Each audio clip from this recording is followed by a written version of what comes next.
Boa tarde a todos. Hoje o CEDIM está recebendo a Procuradora do Estado do Rio Grande do Sul, que é supervisora do Escritório de Gestão Estratégica e Inovação, coordenadora da área de Tecnologia da Informação na PGE e mestre em Direito e Tecnologia pela Universidade de Lisboa, que falará sobre Inovar é Possível, desafios e oportunidades na transformação digital do setor público. Então, com a palavra, a doutora Lisiane Pens Negrum. Obrigada, Ângela. Boa tarde a todos. É uma alegria muito grande estar aqui com vocês hoje na PGM do meu município, que é o município de Porto Alegre, e para falar sobre um tema que me move e que tem permeado o nosso trabalho no setor público, né, que é a inovação e a transformação digital. Eu vou compartilhar minha tela com vocês, a apresentação.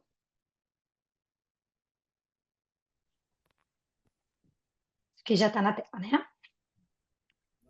né? Pode me confirmar? Se tudo bem? Estão vendo a apresentação? Sim. Tá, obrigada. Então, o título aqui hoje que eu escolhi é Inovar é Possível, Desafios e Oportunidades na Transformação do Setor Público. Eu gosto desse título porque ele tem um tom, ao mesmo tempo, encorajador, mas ele é também provocativo. Encorajador porque, sim, né? Inovar é possível, a gente já tem muitas experiências concretas que provam isso, mas é também provocativo porque não deveria ser apenas possível inovar, né? O termo possível, ele aqui propositalmente é pouco, parece pouco, porque mais do que possível inovar deveria ser, e a gente vai ver que é necessário.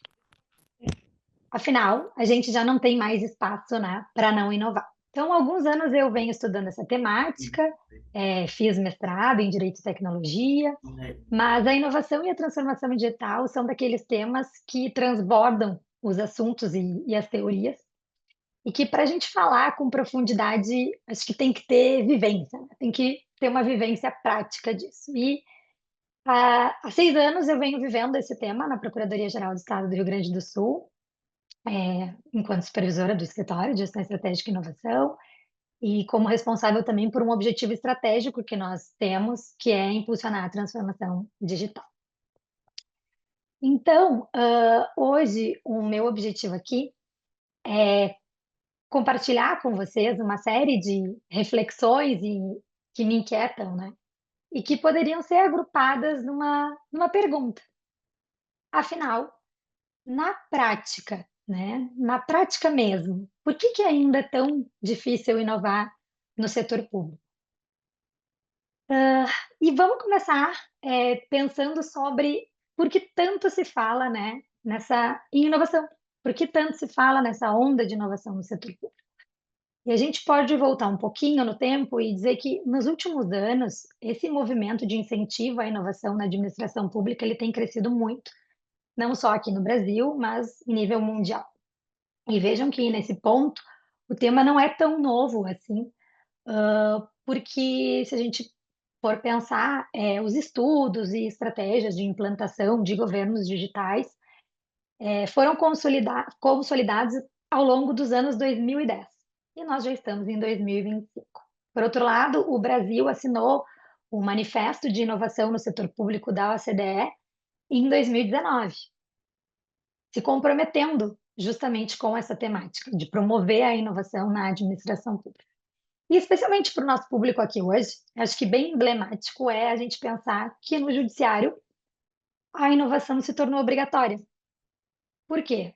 Porque tem uma resolução do CNJ de 2021, a resolução 395 de 2021, que diz que é obrigatório para os órgãos do Poder Judiciário criar espaços de inovação, criar laboratórios de inovação ou espaços análogos, né? E, inclusive, essa resolução em 2021 deu prazo para fazer isso. Então, tinha ali 60 dias a contar da publicação da resolução para instituir obrigatoriamente laboratórios de inovação. Eu acho que isso demonstra bem a importância desse tema, né? Mas, afinal, então, por que isso se tornou tão urgente? E a gente começa a responder essa pergunta com a sociedade de informação. A gente vive na sociedade da informação. E o que que é a sociedade da informação? É esse estágio da sociedade em que a gente se encontra, em que a informação e o conhecimento se tornaram os principais recursos estratégicos com base em tecnologias digitais e redes de comunicação. Ou seja, a capacidade de a gente produzir informação, de acessar, de compartilhar, de aplicar a informação, passou a ser central para todo o nosso desenvolvimento, desenvolvimento econômico, desenvolvimento social e desenvolvimento cultural. E aí vamos pensar em exemplos práticos que aqui na tela a gente tem. E vejam que a gente já vai chegar no nosso setor público, né?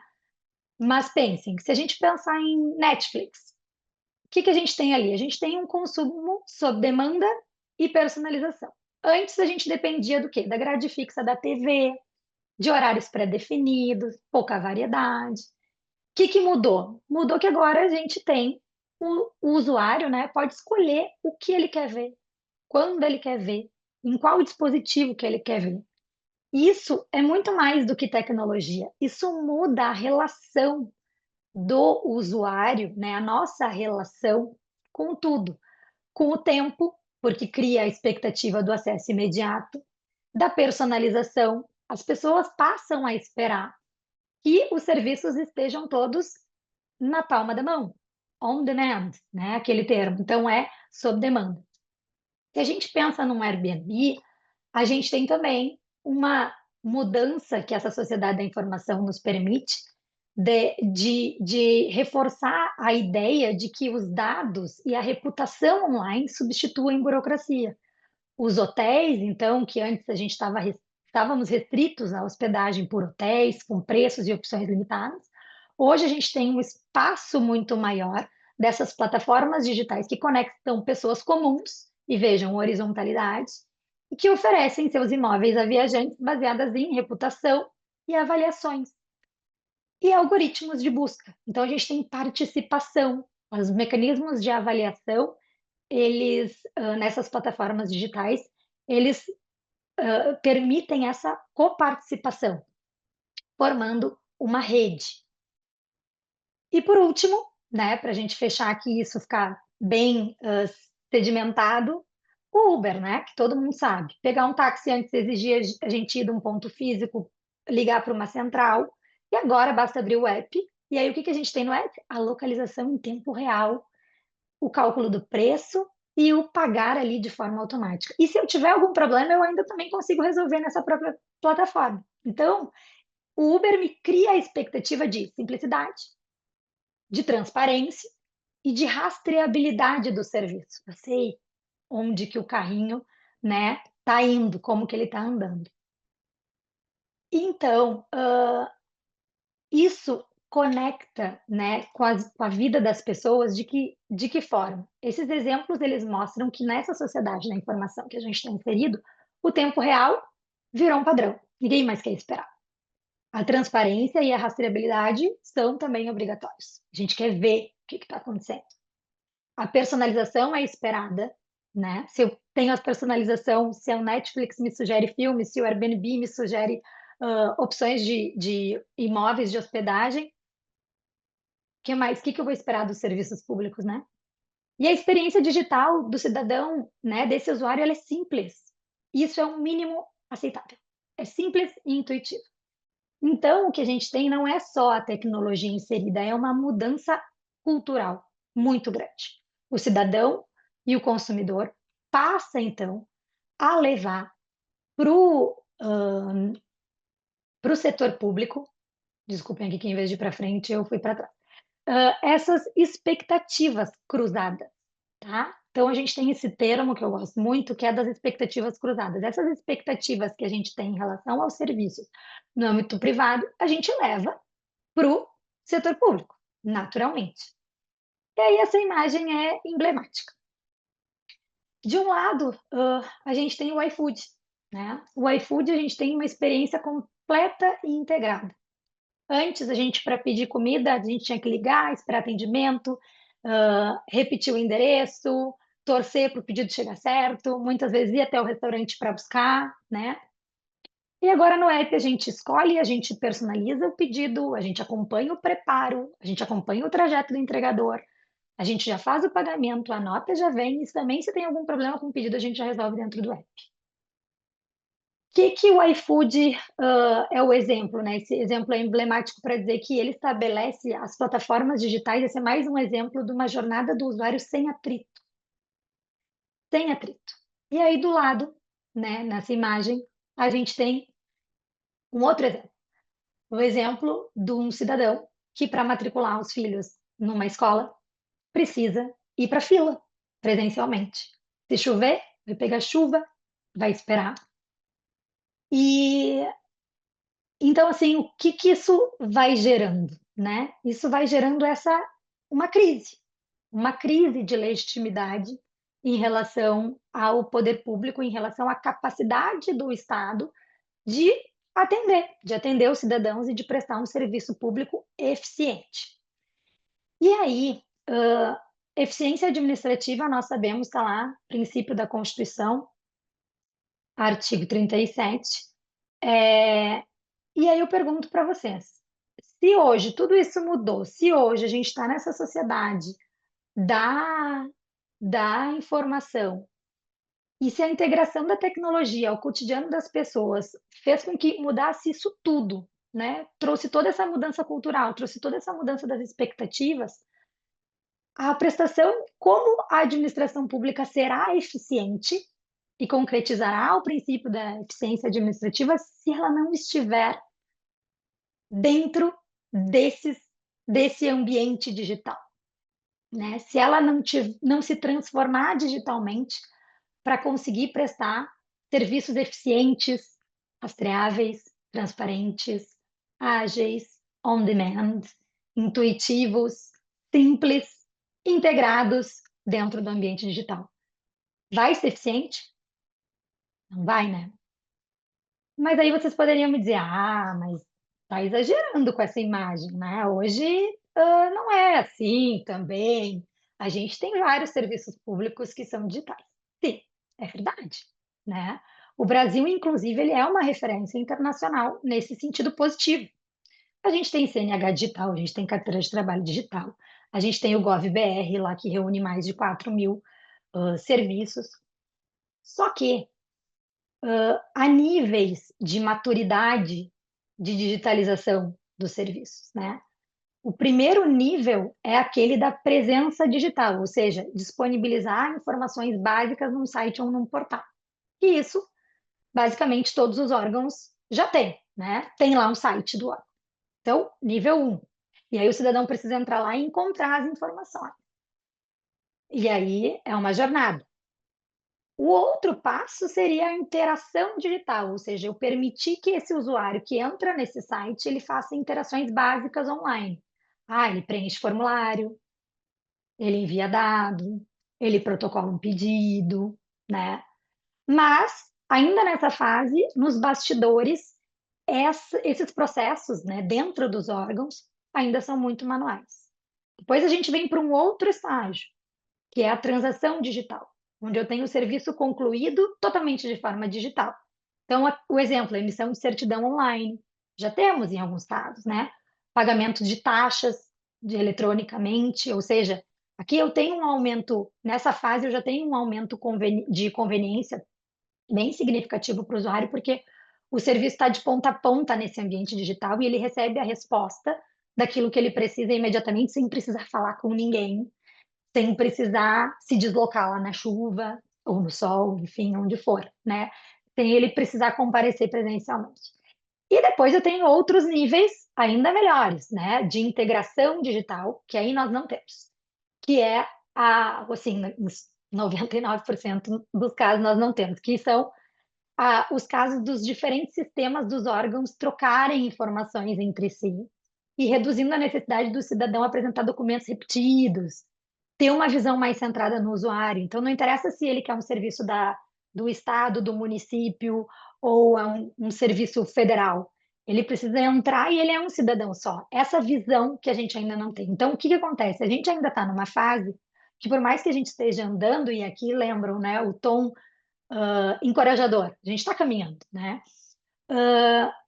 Mas ainda a gente está numa fase mais intermediária. E especialmente em se tratando, aqui eu como procurador do Estado, né, e falando aqui nesse ambiente de procuradoria de município, nós, estados e municípios, estamos um passo atrás nesse sentido de uma forma geral, porque a gente precisa de uma integração maior, né? Os nossos serviços ainda têm uma fragmentação maior. Então, essa experiência do usuário ainda não está integrada numa plataforma nacional. E nos níveis mais avançados, depois a gente poderia propiciar para esses usuários, né, para esses cidadãos, um serviço digital proativo e personalizado, né? Ou seja, oferecer para ele de forma automática algo que ele precisa. Então, eu aviso automaticamente que a CNH está vencendo e já ofereço o serviço. Eu já sei que aquela criança vai precisar se matricular na escola, então eu ofereço a rematrícula sem precisar caminhar até lá. E depois, o futuro é dos serviços inteligentes, aqueles que vão redesenhar completamente a política pública e que a gente vai passar a ter serviços invisíveis, com foco muito na prevenção e não apenas na resposta de um problema que já aconteceu. Mas voltando para o mundo em que a gente está, a gente tem que olhar, então, pensando nesses desafios que a gente tem na inovação, a gente tem, num ponto, a sociedade da informação, que a gente viu o que é e como que isso se conecta, e a gente tem também uma era da descontinuidade. Eu gosto desse termo porque eu acho que ele retrata muito bem isso que a gente vem vivendo, né? Uma inconstância constante. E vocês já devem ter ouvido falar na sigla VUCA. Se não ouviram, então apresento para vocês VUCA. VUCA é um termo criado nos anos ali 80 no contexto militar e ele vinha sendo utilizado para representar esse cenário, um cenário de guerra, né? Um cenário em que há um ambiente que ele é volátil, incerto, complexo e ambíguo. Pensem que num ambiente militar, né, um ambiente, vamos pensar num ambiente de guerra, eu não consigo ter uma estratégia linear e cumprir sem olhar para o lado e sem considerar tudo que está acontecendo ao meu redor, especialmente quando o meu redor é especialmente volátil, incerto, complexo e ambíguo. Tudo pode acontecer.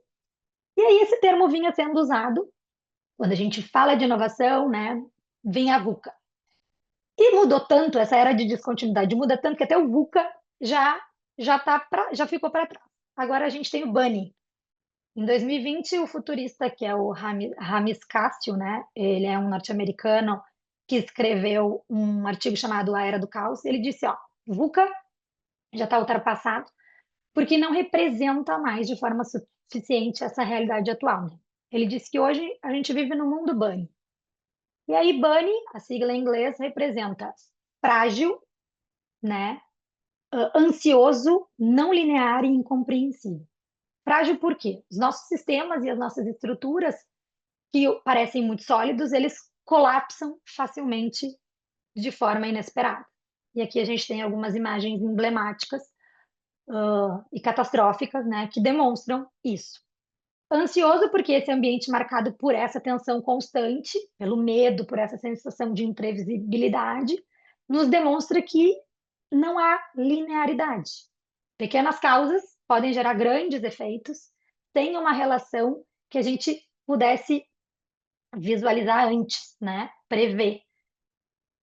E sem ter uma relação proporcional. Chuvas geram uma enchente do tamanho que a gente viu, né? Um vírus gera uma pandemia do tamanho que a gente viu. Os hospitais que estavam estruturados, de repente, se tornam insuficientes e a gente precisa de hospitais de campanha e tudo muda. E, e é incompreensível, né? Por isso é incompreensível. A gente, por um lado, tem esse excesso de informação da sociedade de informação, parece que o conhecimento está na nossa mão, mas parece que está tudo tão complexo e falta tanta clareza que a gente não consegue entender exatamente por que que as coisas estão acontecendo assim. E aí, como lidar com isso? Como que esse poder público, nessa sociedade de informação, que eleva a minha expectativa do usuário, como vocês viram lá em cima, para níveis Airbnb, Netflix, iFood e outros mil, Waze, né? Tudo que a gente usa que está no nosso celular, lida com esse mundo bunny frente a esses problemas, e que tem uma expressão que vem sendo usada, que são os wicked problems. Em inglês significaria assim, são os problemas, é, é mais do que complexo, é mais do que difícil, é um problema perverso, é um problema traiçoeiro. Por quê? Porque eles não têm uma solução única, né? Não tem, a gente não consegue olhar para aquele problema e dizer, não, mas isso se resolve assim. Então, a pandemia é um exemplo disso, né? Como a gente resolveu os efeitos sociais e jurídicos da pandemia, as crises climáticas e ambientais são outro exemplo disso. Então, os problemas passam a ser cada vez mais complexos e traiçoeiros. E esses grandes desafios da sociedade, eles não podem mais ser resolvidos com as velhas respostas. E aí, é nesse contexto que vem essa crise de confiança e de legitimidade do poder público, porque né, a sociedade, os cidadãos passam a duvidar dessa capacidade de resposta do poder público diante dessa velocidade, dessa descontinuidade e de tudo isso que a gente está vendo. E aí a inovação se mostra mais do que nunca necessária e indispensável. Não como uma opção, não como um luxo, não como um mimo que eu vou dar para o meu cidadão, mas como uma obrigação, como um dever, como uma condição de sobrevivência. E aí, acontece que na sociedade da informação, como a gente viu, tudo se organiza em rede, né? Rede é conexão, fluxo, interdependência, horizontalidade. É uma lógica horizontal, dinâmica, múltiplos pontinhos, né, conectados e trocando informações em tempo real, sem barreiras. Isso são as redes, velocidade, horizontalidade, distribuição desse conhecimento. E aí a gente tem um outro contraste, um contraste das nossas organizações. As nossas organizações são como desenhadas? Em estruturas piramidais, certo? Pirâmides. Estruturas hierarquizadas, departamentalizadas, que ainda predominam nos órgãos públicos em geral e que foram criadas, e fazia muito sentido criar assim, num mundo analógico, baseado em mídia física, em papel, carimbo, fluxos lineares, unidirecionais, problemas em que tinham resposta mais fácil, não eram tão traiçoeiros. E aí, os cidadãos já vivem em rede, conectados, resolvendo essas demandas em tempo real, mas a gente aqui no setor público muitas vezes continua preso nessas estruturas verticais, que por serem verticais são lentas, que por serem verticais e lentas são também fragmentadas. E aí a gente tem uma desconexão que gera uma frustração, não só naquele cidadão, mas na gente também, enquanto servidor público, né? E reforça essa percepção de ineficiência, que a gente faz, mas onde é que está, né? Então, enquanto essa sociedade funciona em rede, a administração pública ainda insiste em funcionar em pirâmide. Até porque ela não sabe se organizar de outro jeito. Esse, por si só, já é um wicked problem, já é um problema traiçoeiro. Como que a gente faz, então, né? A gente olha para isso e faz muito sentido. Olha, a estrutura foi baseada na mídia, no processo, no papel que tinha que literalmente caminhar, ser transportado presencialmente de um lugar para o outro, pelo território. E aí a gente tinha hierarquia, a gente tem que ter alguma hierarquia e tem que ter departamentos especializados. Então, toda a nossa estrutura foi baseada nisso.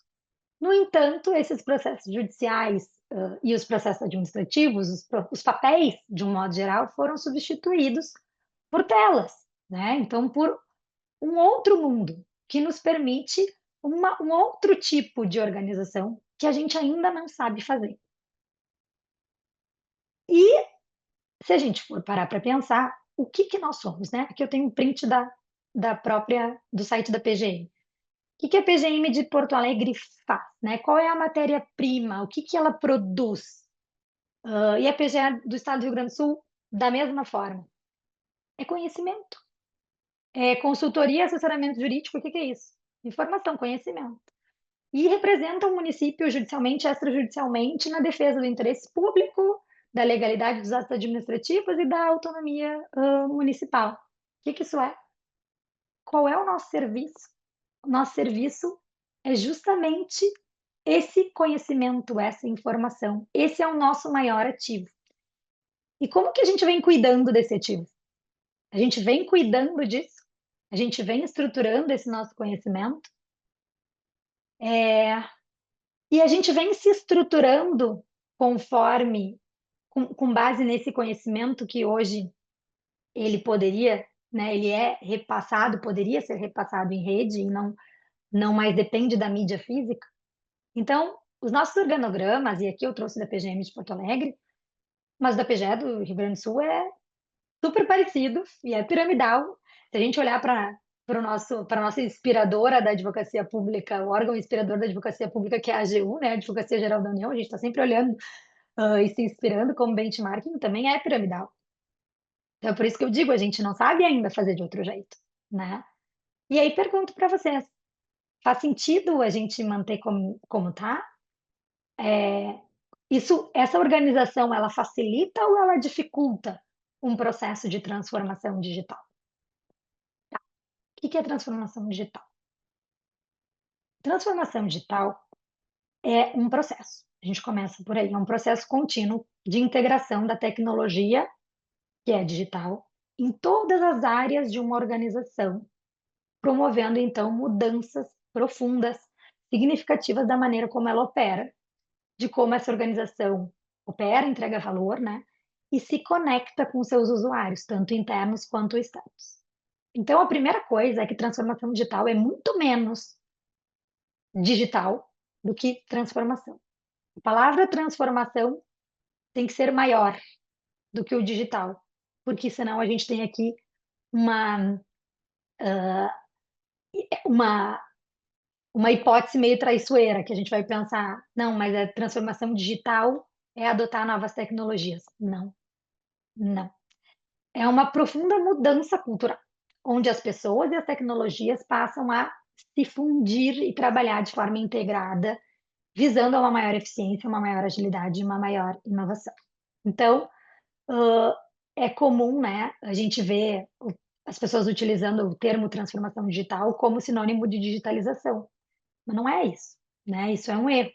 Digitalizar não é transformar. Quando eu coloco um processo em PDF, eu não mudo a forma como eu trabalho. Se eu simplesmente coloco ele como PDF e passo a trabalhar num sistema ainda de processo eletrônico e eu não penso como que eu posso me reorganizar, como que eu, instituição, posso organizar o meu fluxo de trabalho para fazer sentido diante dessa transformação, isso não é transformação digital, é uma digitalização simples lá naquele primeiro estágio que a gente viu antes, né? Então, a verdadeira transformação digital, ela é cultural. Ela é muito mais sobre pessoas, sobre mentalidade, sobre formas de colaboração. Então, esse foco é na transformação e não no digital. E se a gente pensar o que é transformar? Transformar é dar outra forma, é ir além dessa forma atual. E substituir o papel por PDF é muito pouco. É mudar a essência, né? Preciso mudar a essência, reconfigurar os processos, as culturas, as mentalidades. E o que causa mudança? O que causa mudança é comportamento. Sem comportamento, sem um comportamento ativo, eu não consigo mudar, né? Então a gente diz que a transformação digital, voltando, o que a transformação não é, né? Eu acho que é importante então a gente reforçar aqui o que não é. É isso, não é. Não é apenas digitalizar os documentos, não é apenas a gente implementar ferramentas descoordenadas, né? Ah, mas eu vou contratar o software tal. Sim, mas como que isso se integra no teu ambiente? Como que isso se integra nos teus fluxos? Qual é o valor que isso vai gerar? Como que vai extrair valor dessa, né, dessa ação de contratar, implantar uma nova ferramenta para que o órgão seja mais eficiente efetivamente e fique mais próximo dessas plataformas digitais de uma sociedade da informação. E aí a transformação digital, ela é tudo menos uma responsabilidade exclusiva da TI, porque também tem muito isso, né? De uma mentalidade de cruzar os braços e perguntar, tá, mas o que a TI pode nos oferecer? Eu já ouvi essa pergunta. O que a TI tem para nos oferecer, né? Eu, como coordenadora da TI da PGE. E, e a gente fica se perguntando, qual é o problema? Qual é o problema que se quer resolver? Né? É por aí que a conversa começa. E a tecnologia é um meio para a gente resolver um problema que é muito mais profundo e muito mais complexo do que implantar um sistema, né? E por isso não é uma mudança pontual. Até porque na era da descontinuidade está tudo mudando, o tempo inteiro. Então é um processo contínuo de mudança contínua, de aprendizado contínuo, de redescoberta contínua, de criar coisas que não existem continuamente. E aí, para isso, a gente tem pilares, para deixar bem claro que está muito além da tecnologia, né? Primeiro pilar para uma transformação digital: foco no usuário. Tem que olhar para esse usuário e esse usuário tem que estar no centro. O usuário, tanto o usuário interno, né, o servidor público que opera, mas especialmente o cidadão. Todos os nossos serviços, a gente tem que pensar na necessidade do usuário no centro das soluções. Parece uma obviedade, mas na prática não é. A gente sabe que não é. Eu preciso muito de cultura da inovação. E aí a gente entra, né, na palavra inovação na sequência. Mas a cultura de inovação é o quê? É esse ambiente, né? Preciso proporcionar um ambiente que estimule criatividade, experimentação, o aprendizado. Porque lembrem, a gente precisa construir algo que não existe. A gente precisa encontrar algo uma forma de se organizar que a gente ainda não sabe exatamente qual é. A gente vai precisar enfrentar problemas que a gente não tem, né? Para os quais a gente não tem resposta. Então, muitas vezes a gente pensa, mas será que esse problema existe aqui no meu órgão e ninguém nunca quis resolver? Provavelmente não é que ninguém nunca tenha querido resolver. Ninguém conseguiu resolver por uma série de motivos.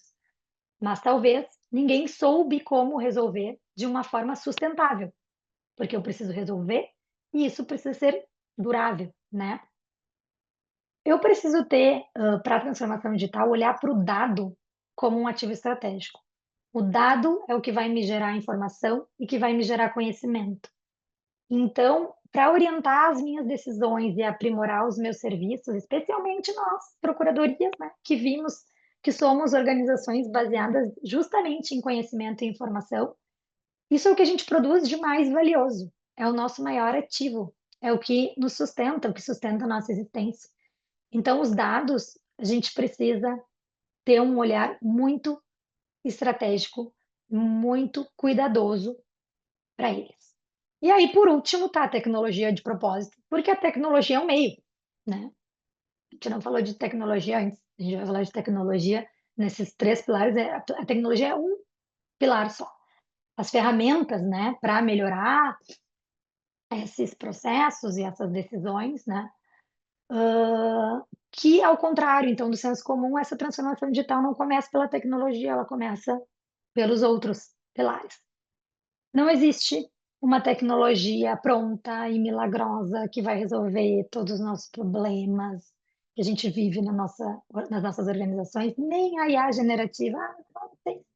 Tem o Copilot, o ChatGPT, e são ótimos. Eu não estou dizendo que não estou assim subestimando o poder, né, dessas tecnologias. Claro que isso é maravilhoso e a gente tem que usar, mas não é só isso. É muito mais complexo, como a gente vem trazendo até aqui. E aí eu quero colocar uma lupa na inovação, né? Então, se a gente fala de cultura de inovação, o que é inovação? Afinal, a gente fala em inovação, mas então tá. Inovação. Inovação é introduzir algo novo, que gera um valor, que se integra de forma sustentável à rotina da organização. Então, não é um espasmo, não é uma iniciativa isolada, ela tem que ser sustentável. Isso é inovar.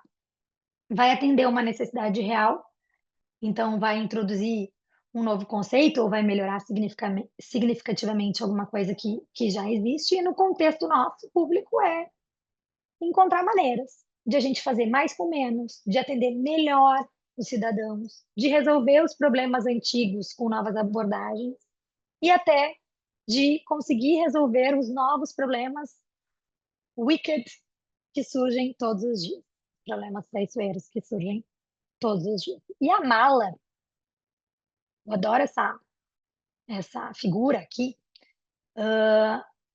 porque a mala já existia, né? A gente já tinha mala. E o que que a mala era? A mala era pesada. A mala a gente tinha que carregar nas mãos, nos ombros.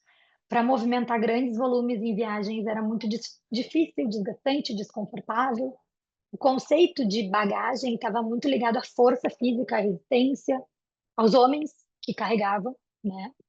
As mulheres que tinham mais dificuldade para carregar. E, e ao colocar, e vejam, a mala já existia, a roda já existia também. A inovação foi pegar a mala e pegar a roda e colocar a roda na mala. E ao colocar a roda que já existia na mala que já existia, se criou a mala de rodinha.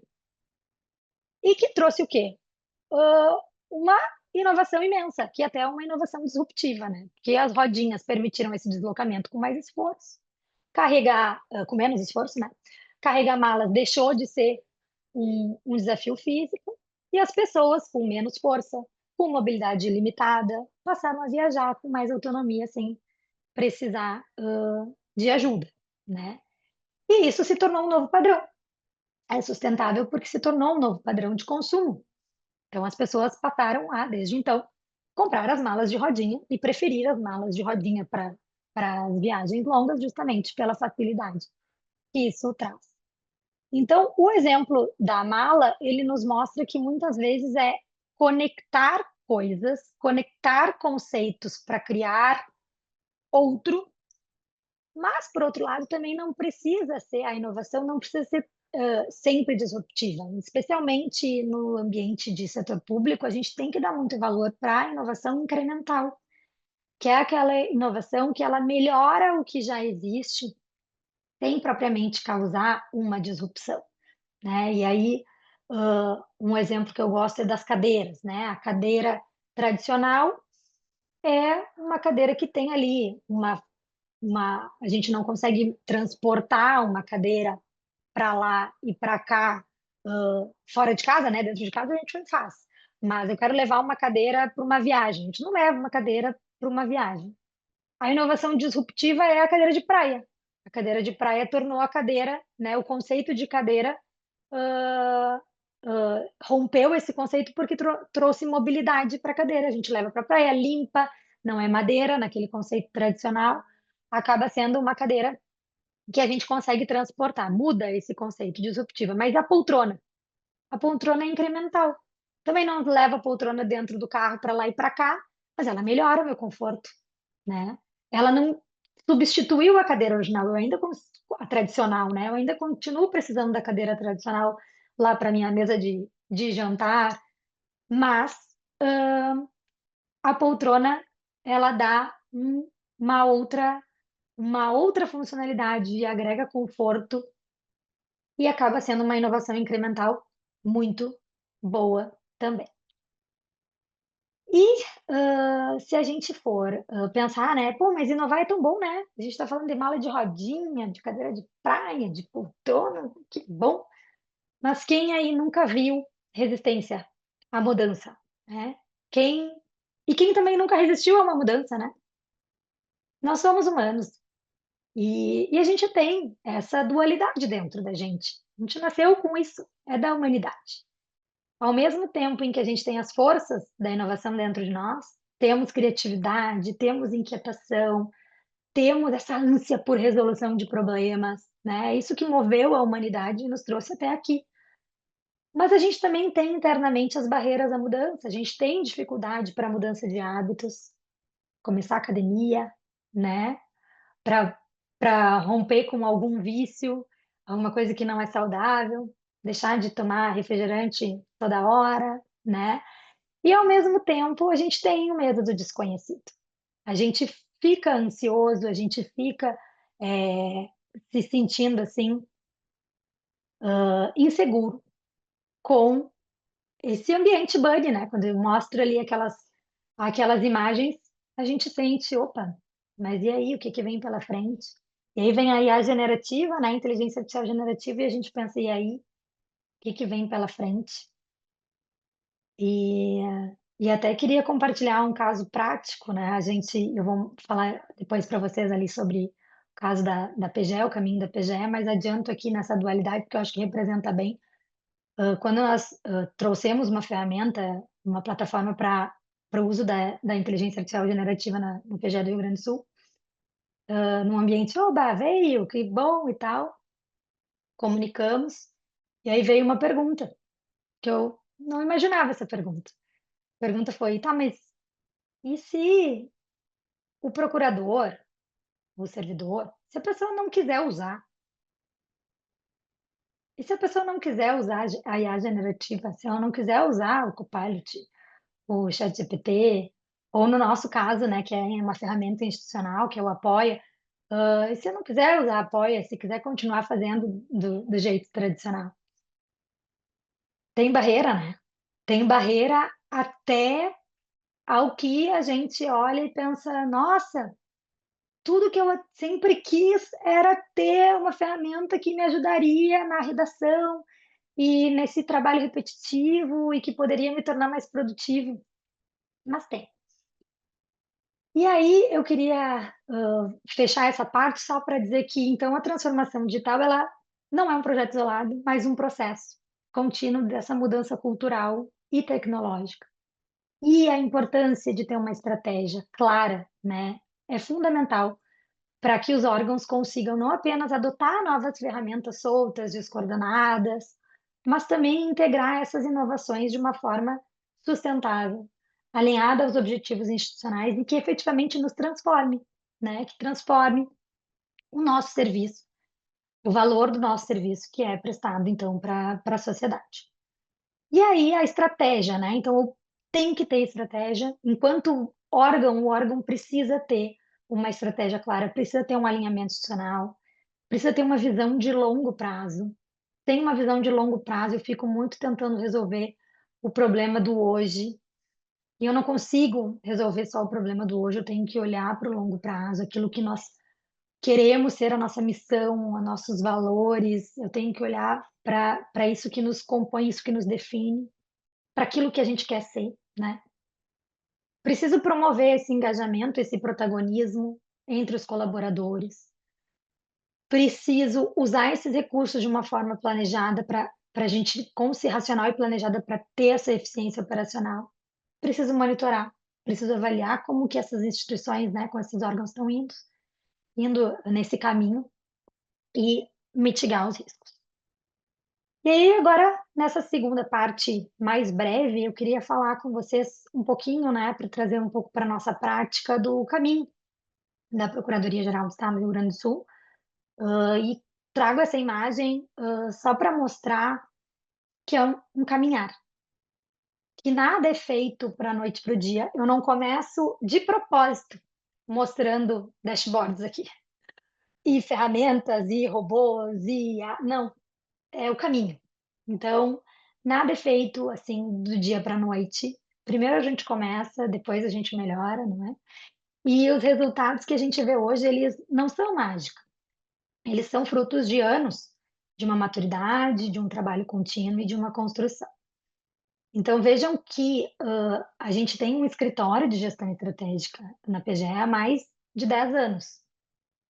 E esse escritório é vivo, foi mudando, a sua nomenclatura e foi se adaptando às novas necessidades.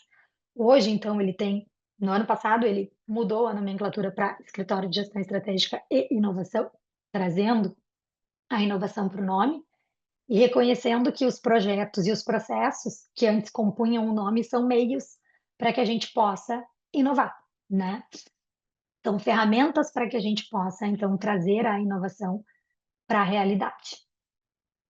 E então a gente tem uma estratégia viva.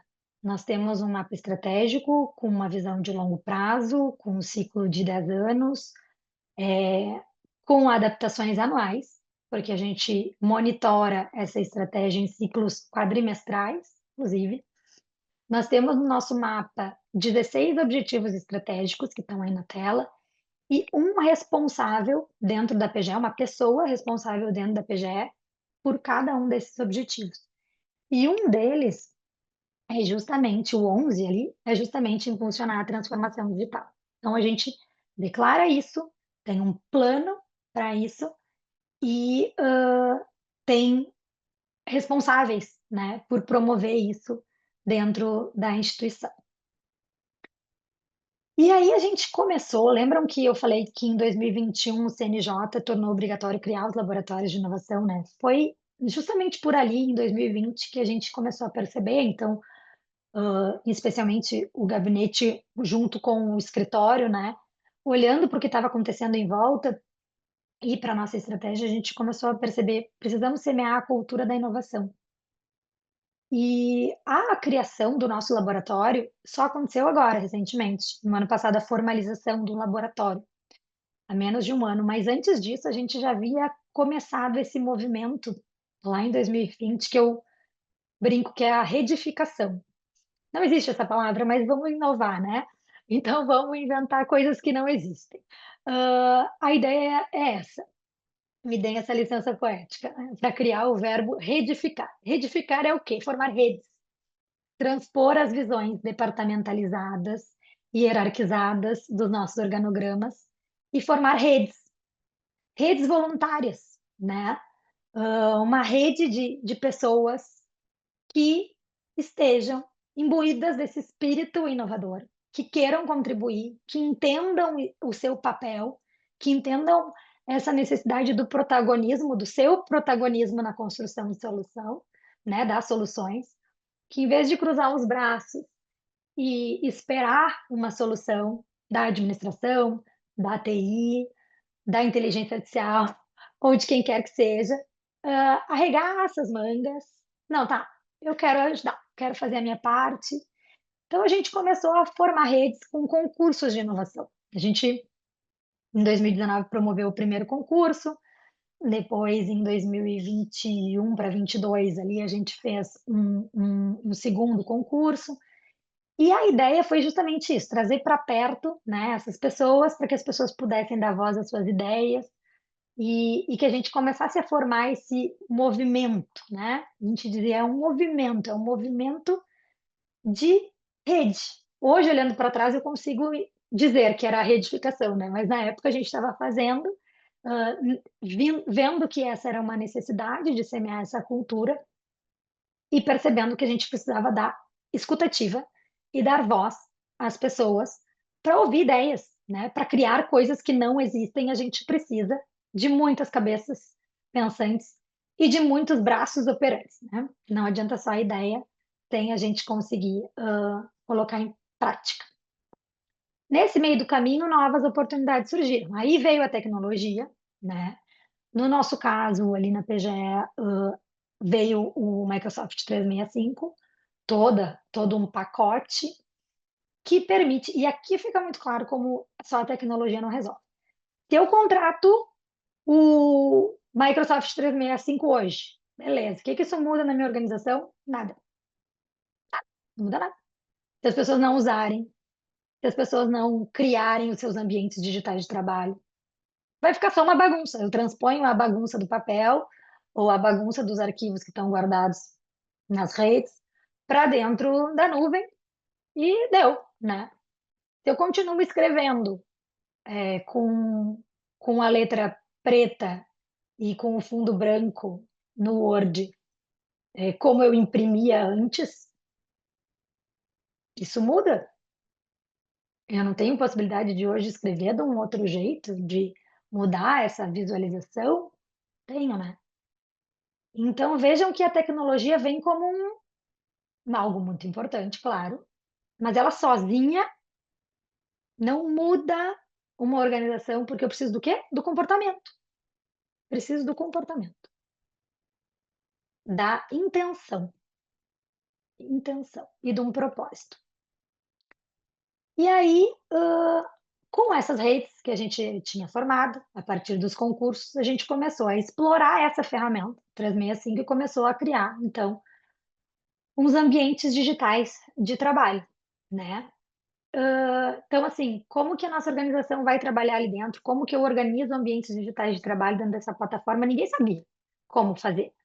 Mas em rede, a gente foi capaz de descobrir, de criar. Então começamos a criar ambientes digitais de trabalho, a partir de uma iniciativa que havia aparecido no segundo concurso de inovação, e ao criar esses ambientes, a gente foi descobrindo novas formas de gerir as nossas informações, o nosso conhecimento.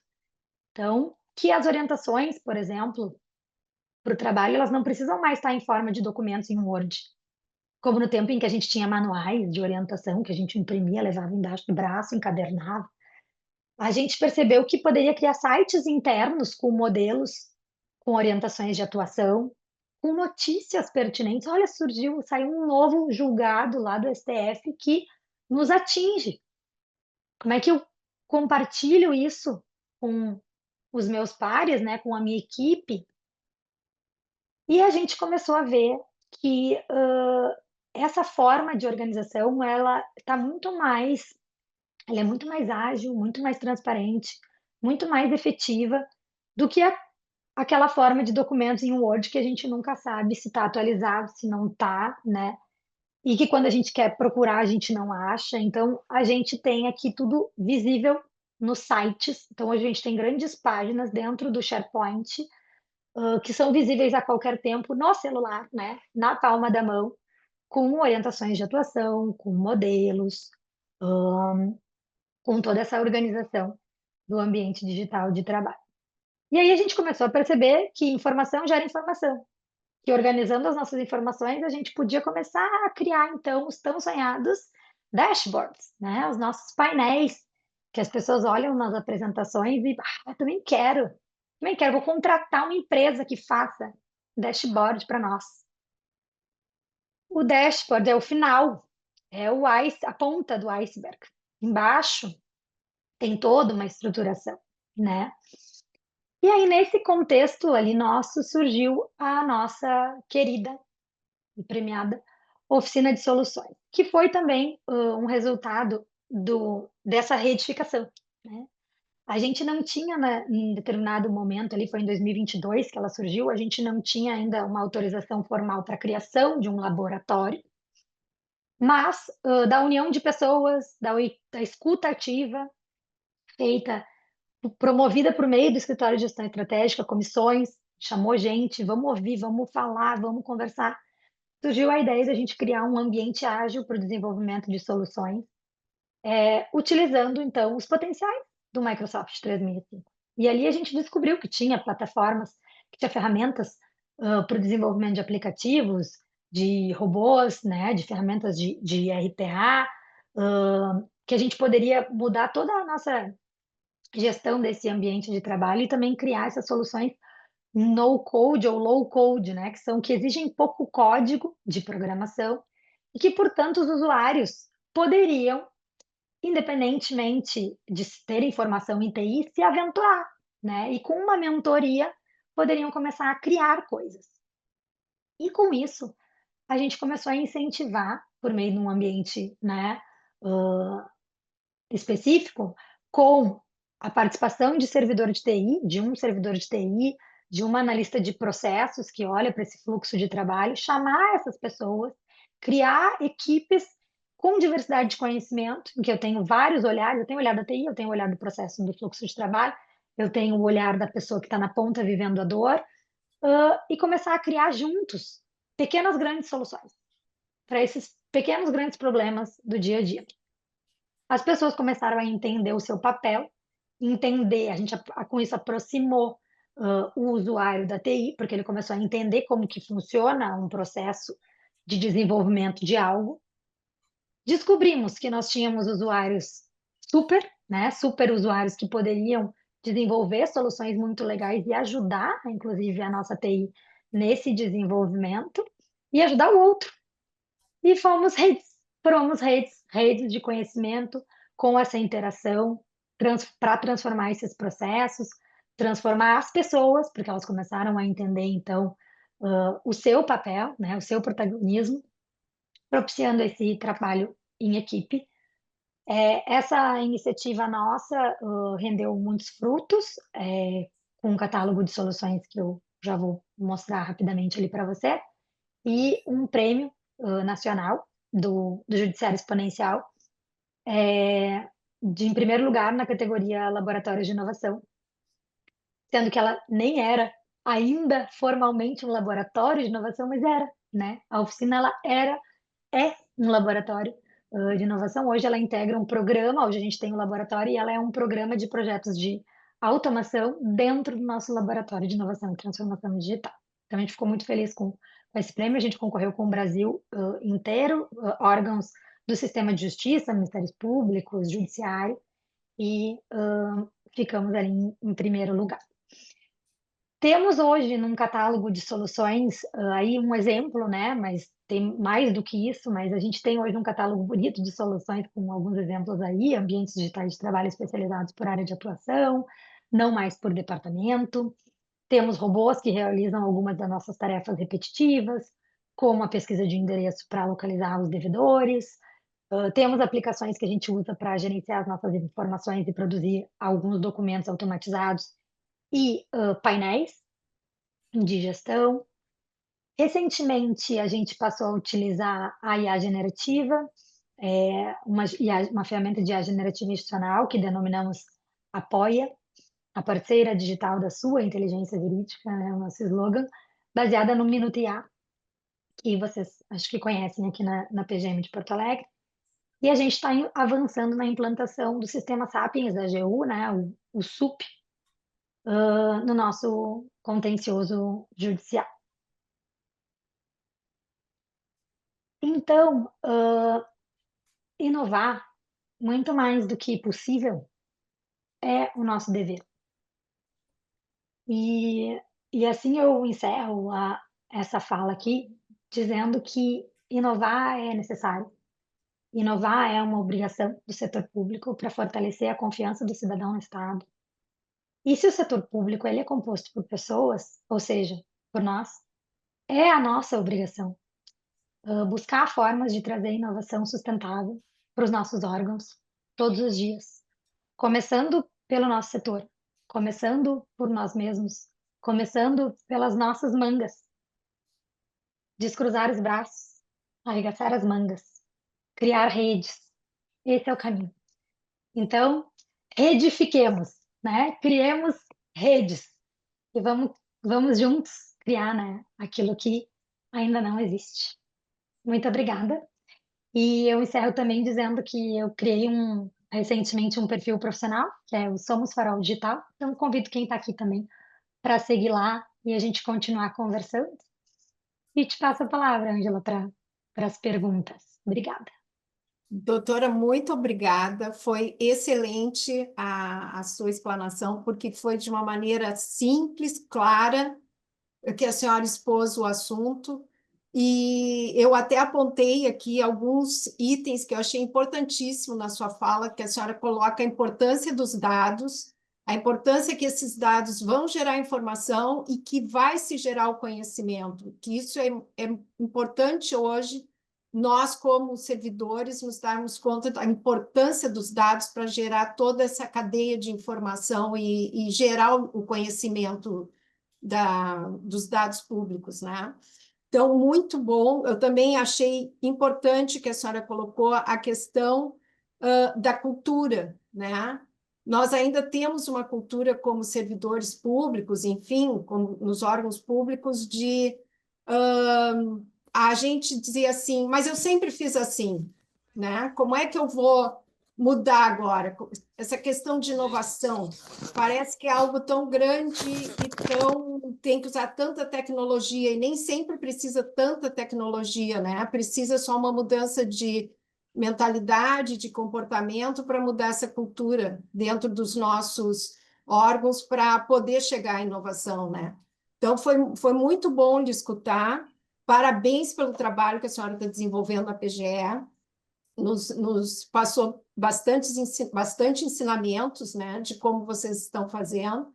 Eu vinham perguntas à medida que a senhora ia falando, mas a senhora já ia me respondendo como é que fez o trabalho, que eu digo, ela está respondendo tudo que eu estou pensando aqui, né? Mas foi muito bom, foi muito claro. E eu gostaria de abrir, então, agora para as perguntas. Se alguém quiser abrir o microfone ou escrever pelo chat, nós temos uma pergunta do Gabriel. Mas antes de passar para a pergunta do Gabriel, eu gostaria de saber se a doutora Sinara Vila ainda está na sala, não sei, ela estava no início. A doutora Sinara, que também é procuradora municipal de Novo Hamburgo, ela é uma entusiasta da inovação, trabalha muito voltada para a área da inovação, então, se ela estiver aí, a gente agradece que ela também estava participando aqui da palestra junto conosco. E deixa eu ver a pergunta do Gabriel. Ângela, deixa Oi, eu sim, só fazer dois comentários antes da pergunta. Primeiro, certo. agradecer a doutora Sinara que estava aí, sim, e a Sinara, ela é minha amiga também. Ela está aí. É uma procuradora muito inovadora, né? E que faz justamente isso, assim, de arregaçar as mangas e buscar formas de inovar. Então, é uma honra contar com a presença dela aqui. E comentando aquilo que tu tinha, né, que tu disse, assim, sobre a importância dos dados e sobre o sempre fiz assim, tem duas coisas que eu queria comentar. Sobre os dados, né? Isso é uma reflexão também para o pessoal. Às vezes a gente fica, muitos de nós, especialmente do direito, a grande habilidade que a gente pensa que a gente tem, né, é de saber escrever, o que a gente pensa que a gente precisa. Tem, a gente tem mesmo, mas que a gente acha que a gente precisa é de saber escrever, né? Então a gente fica assim escrevendo e lapidando aquele texto. E muitas vezes a gente faz, né, essa petição, manda pro judiciário e não se preocupa tanto com o olhar do registro do dado, né? Então, o olhar, o que hoje a gente tem que pensar é que o registro desses dados da nossa atuação, dessas informações, é o que vai conseguir subsidiar a criação de uma outra lógica, né? Que é a lógica menos reativa e a lógica mais proativa, da gente poder olhar para a nossa atuação enquanto aqui servidor público e ajudar a pensar em formas de a gente prestar esse serviço antes que se torne um problema judicial, né? Então, quando eu consigo mudar a lógica e olhar, por exemplo, no nosso caso, um dos exemplos é na saúde, né?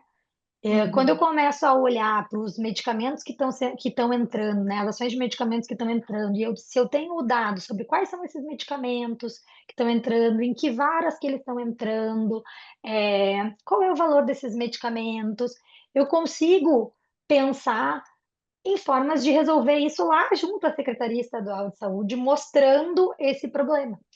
Mas se eu fico só escrevendo na petição, eu estou Uhum. enxugando gelo, né? E não subestimando a importância desse trabalho. Claro que esse trabalho é importante, mas a gente tem que olhar também, virar, né, para o lado e olhar para a importância do cadastramento, dos registros dos dados, dessa nossa informação, porque nós somos baseados no conhecimento. E a gente tem que utilizar esse nosso conhecimento, essas nossas informações, os dados que a gente mesmo produz, para poder recalcular rotas, né? E para isso a gente precisa ter isso na mão. E o falar assim, quando a gente pensa em, mas sempre fiz assim, né? É a Uhum. famosa síndrome da Gabriela, né? Lembram da música? Eu nasci assim, eu cresci assim, vou ser sempre assim. Então, assim, não quero cantar para vocês, mas a gente tem que lembrar da Gabriela, né? E pensar, e todos nós temos uma Gabriela dentro da gente, né? Sim. E eu acho que isso também é um ponto para a gente desmistificar. Quando a gente está falando em inovação, a gente está falando a gente tem essa dualidade e a gente está falando de fazer um exercício interno também para que a gente possa dar uma silenciada na Gabriela que está dentro da gente, né? E para que a gente possa, não, tá, mas eu vou experimentar. De Hum, verdade, né? Vou tentar experimentar. Não, mas se o hum, colega está propondo isso, o primeiro impulso é esse. Não, mas funciona, mas a gente faz assim, mas hum, uai, já tentou, a gente já tentou, mas não deu. Va- Vamos tentar mudar essa mentalidade para a gente conseguir silenciar um pouco a Gabriela e conseguir, ter esse ímpeto de abraçar, arregaçar as mangas e colaborar nessa rede, né? sim, sim. Eu vou fazer então a pergunta aqui do Gabriel. Ele colocou assim, doutor: dentro desse conceito de inovação incremental, se enquadram aquelas pequenas ideias dadas pelos integrantes de uma equipe que já podem trazer pequenas melhorias aos poucos para o trabalho geral? Sim, com certeza, com certeza. Essa é por aí que tudo começa, né? São por isso que acho que é importante a gente sempre reforçar que isso começa no nosso setor. Então, quando eu dou uma ideia, e não é só dar a ideia, né? Dar a Uhum, ideia e eu dou os braços também, eu brinco, né? Não, não, sim. ideia, a gente tem um monte de ideia, mas a gente precisa realmente conseguir agir, conseguir executar juntos isso. Então, a gente precisa da rede para ter ideias, a gente precisa da rede para a gente se abraçar e conseguir colocar isso em prática. Então, sim, né? Ao propor algo dentro da minha equipe, propor uma solução para um problema que a equipe está enfrentando e tentar obter essa aceitação, convencer, vender, né?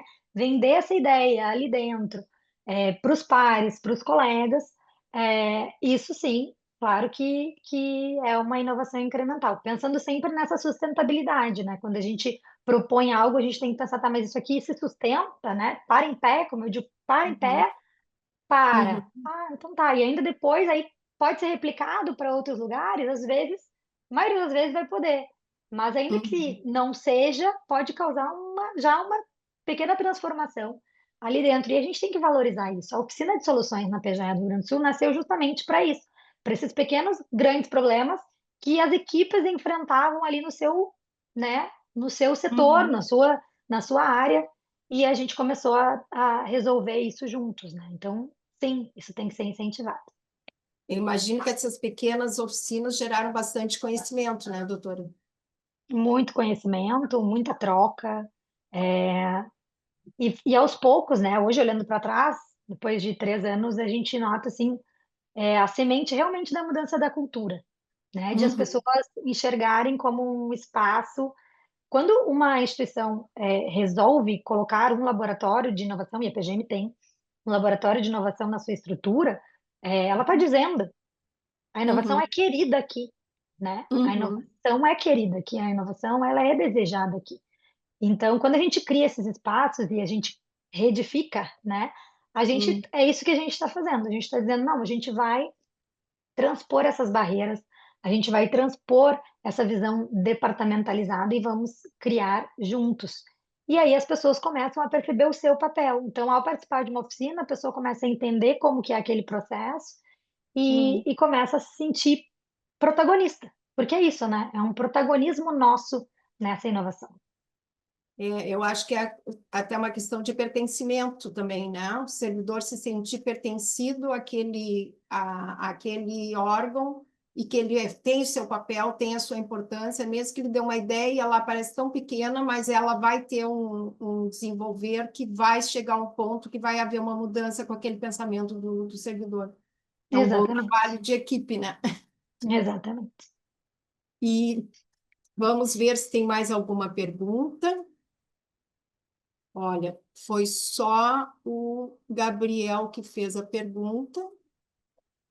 Eu até vou lhe perguntar como é que a senhora vê assim para o futuro, né? Como é que a inovação vai se moldando dentro dos órgãos públicos? É uma curiosidade que eu tenho. Como é que a senhora consegue ver essa inovação para o nosso futuro, tipo uns 5, 10 anos? Olha, é algo que a gente que me inquieta bastante também. Uhum, Quando a gente contratou ali a ferramenta de IA, e eu elaborei os documentos para a contratação e justifiquei, né, num estudo técnico preliminar, essa contratação. Eu não dormi naquela noite. Eu fiquei pensando como é que vai ser, né? Como é que vai Uhum, ser esse futuro? Como que a uhum, gente, assim, vai mudar muito, né? Vai mudar muito a forma como a gente faz as coisas, vai mudar muito, as nossas necessidades vão mudar muito. uhum, E, e eu acho que num horizonte, e é muito difícil da gente prever, justamente nessa era da descontinuidade, né? E surge algo novo a cada dia.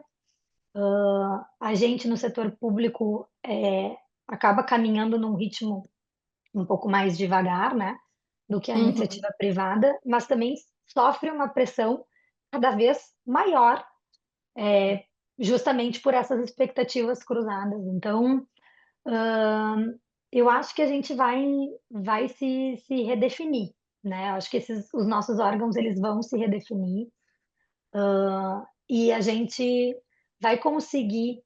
Eu tenho uma perspectiva assim otimista de que a gente uhum. finalmente vai chegar num ponto em que a gente vai deixar, né, numa perspectiva aí, eu me sinto mais confortável até para falar em 10 anos, que é um horizonte um pouco maior, que eu acho que Aham, nesse horizonte de 10 anos a gente vai deixar de fazer muitas tarefas repetitivas que a gente faz uhum, hoje, aquilo que nos incomoda e a gente diz, ah, não deveria estar fazendo isso em 2025, né? Se a minha uhum, experiência no iFood é essa, eu não deveria estar fazendo isso aqui desse jeito aqui. Eu acho que isso a gente vai conseguir limpar. E ao limpar isso, daí me parece que a gente vai conseguir efetivamente olhar para aquilo que importa. E a gente vai conseguir fazer as perguntas certas uhum, para as nossas instituições. Assim, o que que a gente, né, o que que as nossas instituições querem ser, qual é o serviço que a gente quer prestar, qual é a nossa missão, qual é o nosso propósito nesse uhum, novo mundo, né? Nessa nova reconfiguração aí da sociedade. E então assim, eu vejo muita mudança, né? E assim, se a gente para pensar até na própria inteligência artificial, o judiciário usando da forma como já está usando e vai usar cada vez mais, e a gente usando do outro lado, como que vai se dar essa uhum, interação, né? uhum, Vai ser tudo muito mais rápido? O processo judicial vai tramitar muito mais rápido? O processo judicial, o Susskind, né? O Richard Susskind, num livro que eu gosto muito, que ele fala em inglês, é Online Dispute Resolution, né? Seria a resolução das disputas online, dos litígios online. Ele diz que ele previu isso já há mais tempo, mas ele previa que a justiça viraria um chat.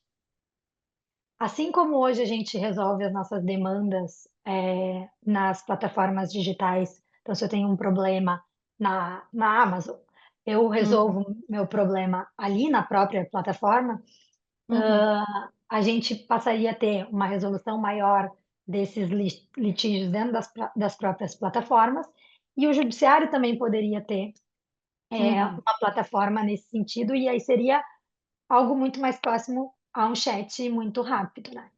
Então, eu acho que a gente. E parece tão distante, ao mesmo tempo já não é, parece mais tão assim impossível. Se a gente falasse disso há 3 anos uhum, atrás, né, tá viajando, né? Mas se a gente falando disso hoje e vendo a IA generativa como a gente está vendo hoje, não parece um papo de maluco, né?